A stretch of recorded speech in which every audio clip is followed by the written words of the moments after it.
The intersection of South Allen Street and West College Avenue is one of the busiest places at University Park.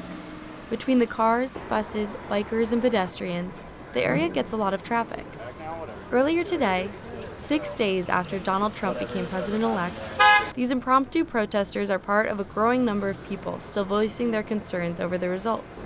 Jason Crane calls it a vigil. They're done by concerned people who have a particular ideology often. And in this case, we are all for inclusiveness. We're for welcoming members of the LGBTQ community.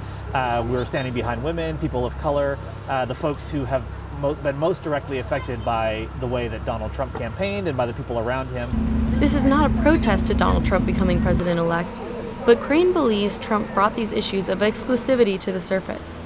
The goal of the vigil is to let people who feel uncomfortable in the community know that there are groups of people standing up for them.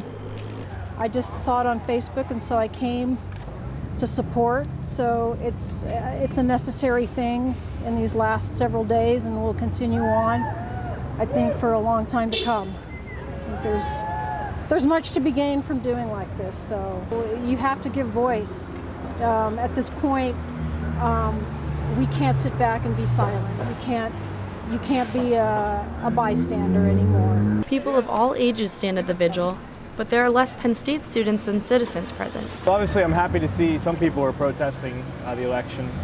I'm actually just disappointed to see that everyone here seems to be over 35, and we have a bunch of young people who should be really passionate about what's going on. Jason Crane, the creator of the Vigil, says that they'll be meeting back up every Monday at 4 p.m. across from the Allen Street Grill.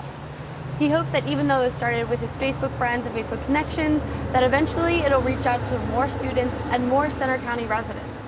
He hopes that continually they will promote this idea of inclusivity and equality.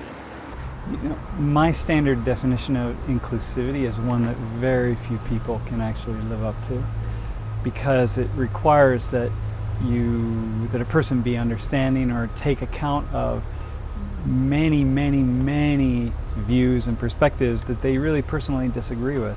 And that's a very, very difficult thing to do. He says this definition of inclusivity challenges the vigil participants, but it also calls the entire nation to do something extremely difficult to become less divided. The nation still has time to determine its future. From University Park, I'm Chloe Cullen.